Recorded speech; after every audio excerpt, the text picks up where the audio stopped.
Tim, what's the list price? At this point, the list price is $99,000.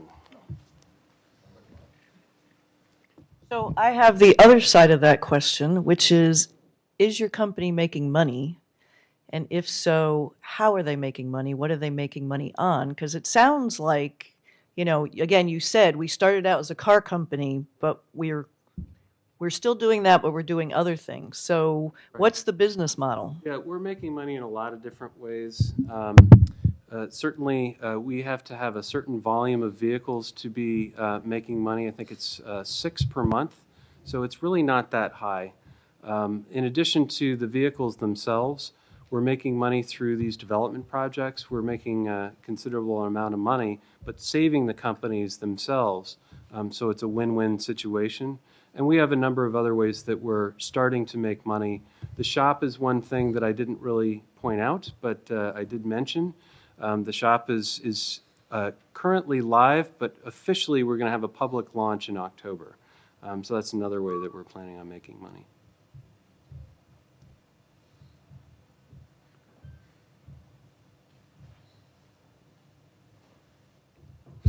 This is for the entire panel, and it's something that a colleague and I have been playing around with. But how do you use the type of platform that Locomotion is doing for academics and practitioners to work together? Any thoughts? This may not be totally on point, but I'm going to use it opportunistically anyhow, because I'm actually launching a crowdsourced science website, because the idea it's not so much to get practitioners in, but it's to get citizens in. There's this whole movement around called citizen science, and so I have a website, Volunteer Science, which we're just launching. One project I'll make a particular pitch for, if you'll humor me for a moment, is that we're actually doing a data collection around people's communications during the bombing and during that week. Actually, there's a story in the Globe about this, as well as up on the Northeastern website. But if any of you have Android phones, we're also launching a Facebook app. And so the idea is to get people to volunteer. In that case, it's volunteer their time, their effort, or their opinions, or their data for research, for scholarly research. So that's not totally on point, because it's not really about engaging scholars and practitioners together, but it is, I think, about the general notion that the sort of crowdsourced efforts should be transformational, and it should be transformational, frankly, for academia. And frankly, we haven't really gotten there yet. So let's think about it.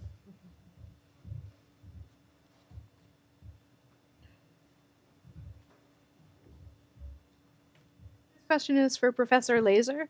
I was wondering if you'd read the research by Malcolm Gladwell about mavens and just how specific people tend to focus based on kind of their understanding of the world, and people tend to use those folks as hubs of sources for information.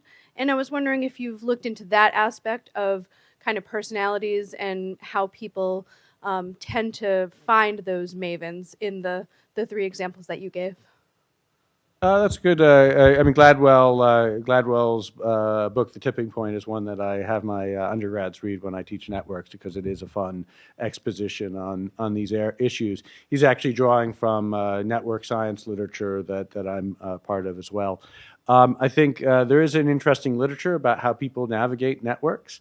There are a number of heuristics we use. So, for example, seniority. So, to what extent do you go to people who have more experience? To what extent do you go to people who look less threatening, right? I mean, if you think about who you might go to with a question, there are some people who, you go to and they're going to give you a little bit of attitude, and that's going to discourage you to go to them. And so, and then there's just a question of, and some people have been trying to develop expertise systems so that you can find out things like who knows what. And some of the stuff, for example, on the use of technology in corporations, people have looked at, well, you have these technologies where people have FAQs and they answer the questions and so on. And it turns out, at least from the research I've seen, that the answers to FAQs are often in the organizational setting sometimes aren't so useful in and of themselves, but they're useful for identification of expertise. So it's not like they give you the answer, they give you the person who can give you the answer to the question that you have. So there are a whole bunch of mechanisms there, some social, some institutional.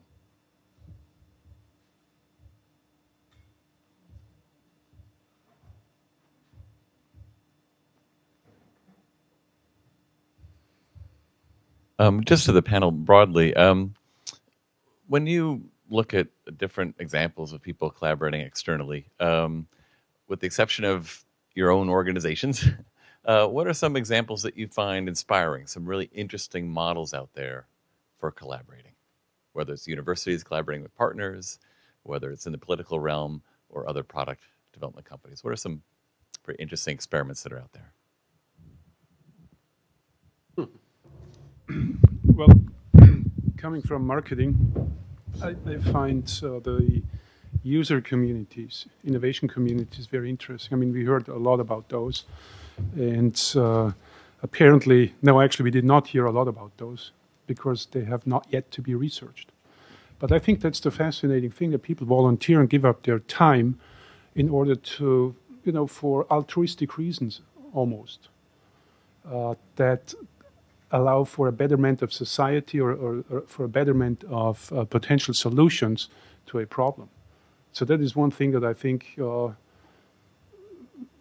I might even pick up myself to study. Once I'm done with the partnerships. Yeah, I'd agree. I also have heard of states and cities that are crowdsourcing solutions, and I find that really refreshing.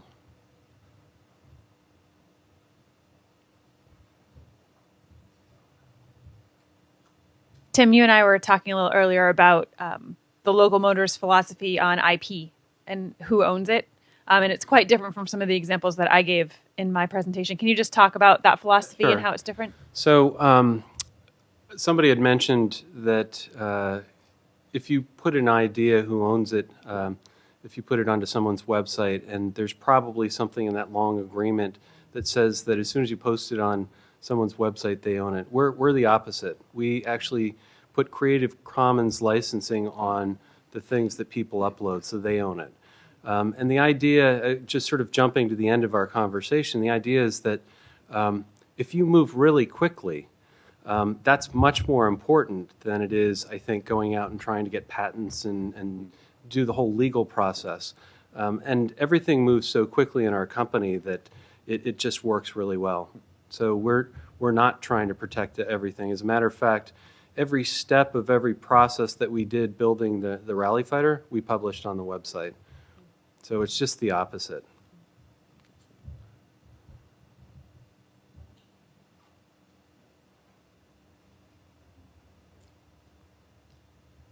So I would like all of your comments about this. I've talked to some people in the past who think that crowdsourcing is a really bad idea. And I've also talked to some people in industry and academics as well who think that open innovation doesn't really exist. So, and I can go either way. So I'm just curious as to your thoughts about those two issues. Say it exists.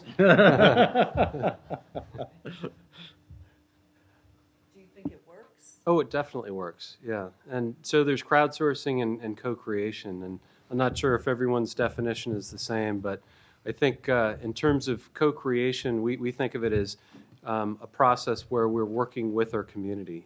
We're sort of mixed in with them, and everyone wins. As opposed to crowdsourcing, which has the connotation, we're going to pick stuff out of the community and take it from you. So we definitely give back and work together. I think it definitely works.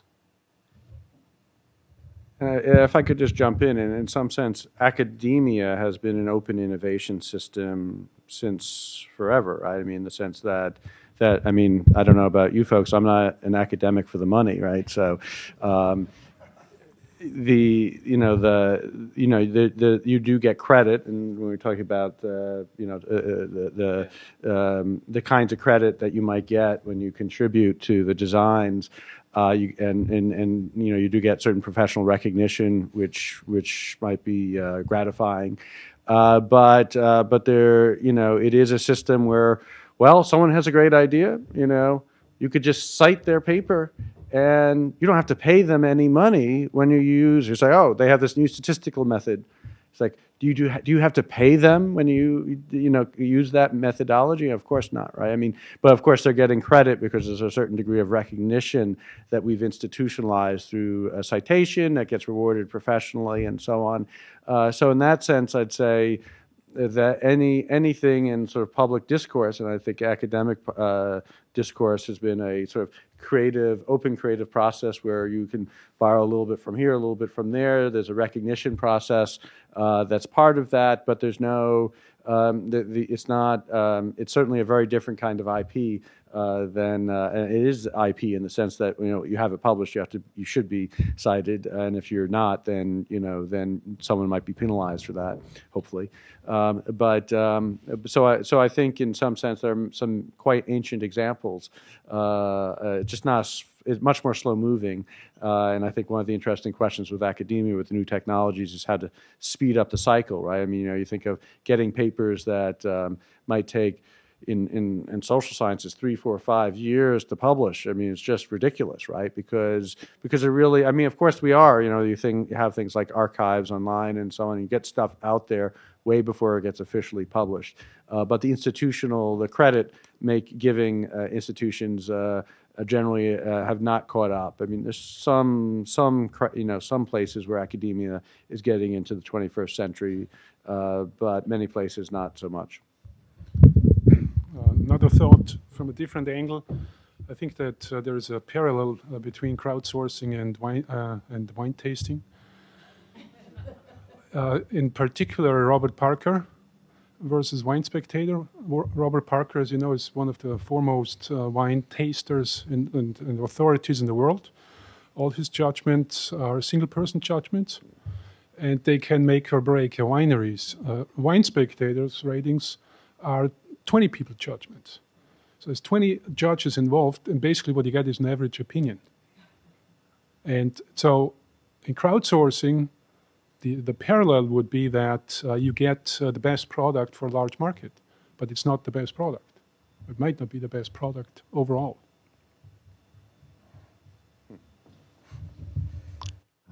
Just a quick question. And this is directed at Tim, and thanks. Your presentation was fantastic. But I do take issue with one slide that you compared the Volt and the Tesla and the Rally Fighter. If you look at the Tesla Model S and the Volt, they're many times more sophisticated and complex than the Rally Fighter.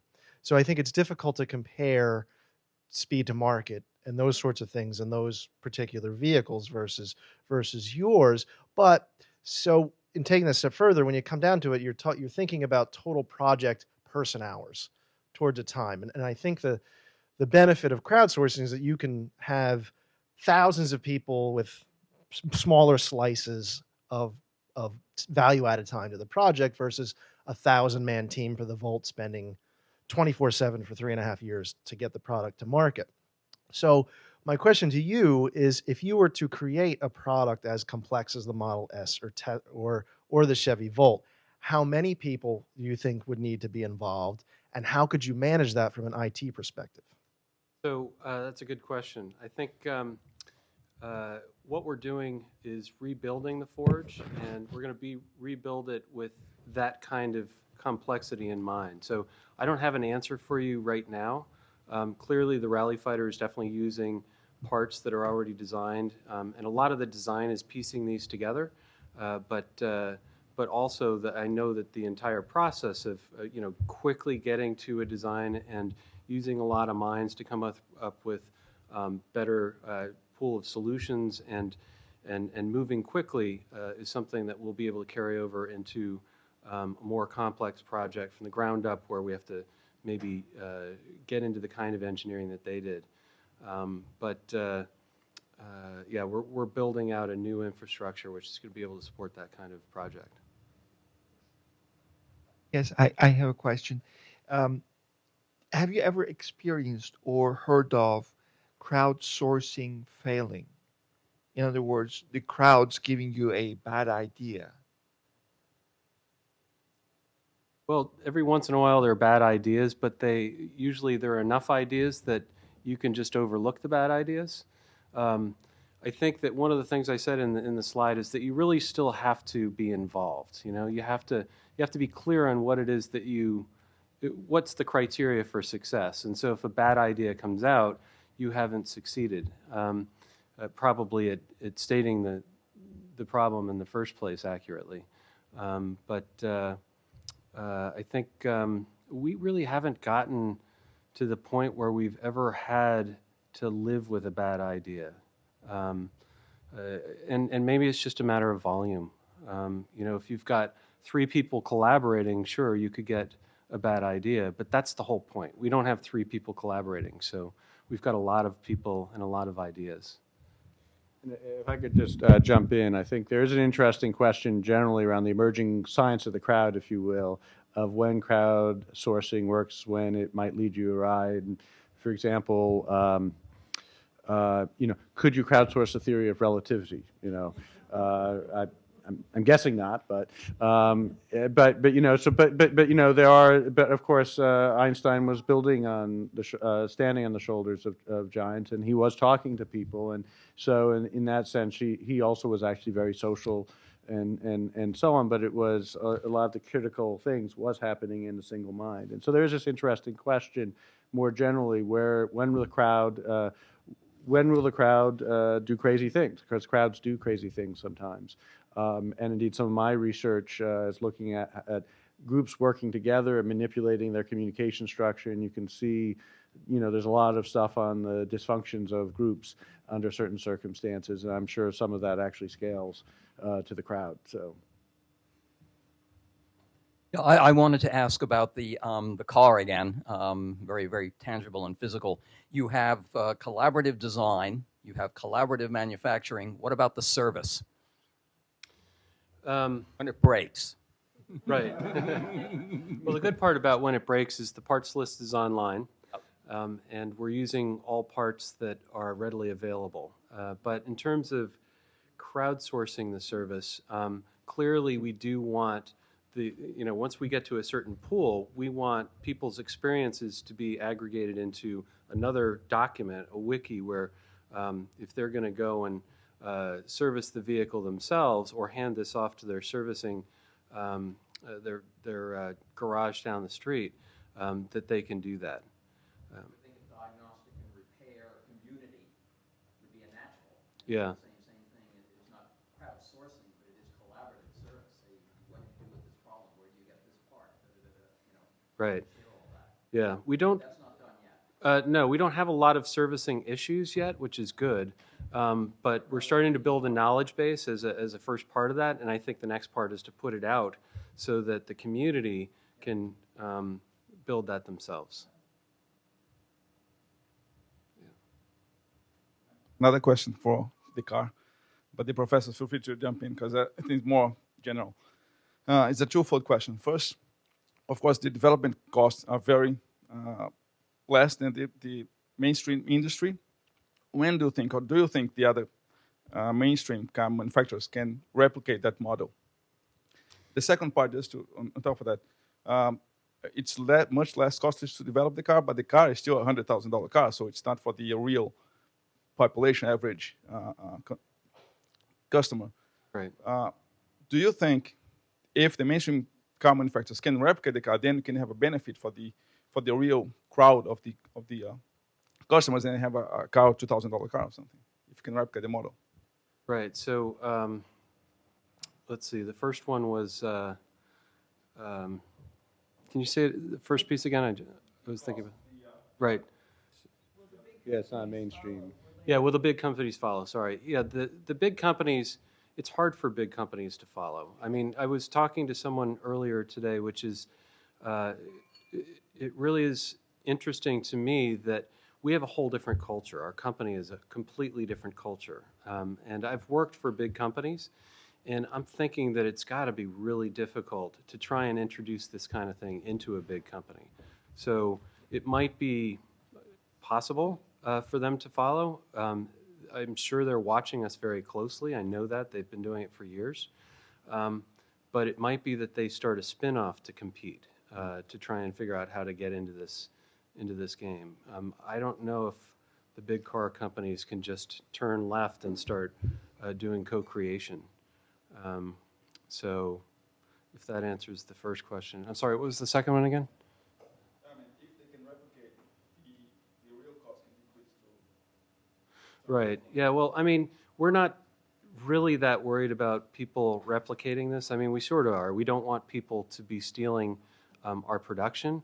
We certainly are open source, so people can have the CAD. They can have everything, the parts list, the build instructions, and build it themselves. And people are doing it. I've heard about people that are already doing that. But we're not worried about that because our business is really focused on bringing people to a build experience where we've already got the chassis made and we've got the parts laid out for them, and they really want to build this vehicle as opposed to trying to steal it. So, yeah.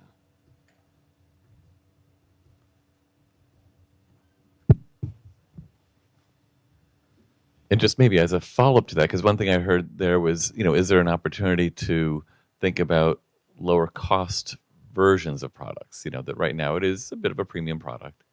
But I think what you've developed is a platform that could have a use in a lot of different areas. And can you talk a little bit about that opportunity? Yeah, sure. I mean, this first vehicle, we really wanted to start out with a vehicle that would get a lot of attention and have a market out in the racing world and really explode. And so it's an expensive car. The engine alone is expensive. And so we could definitely do this and get into small city electric vehicles or other kinds of vehicles that are very, very reasonably priced. And we're thinking about that.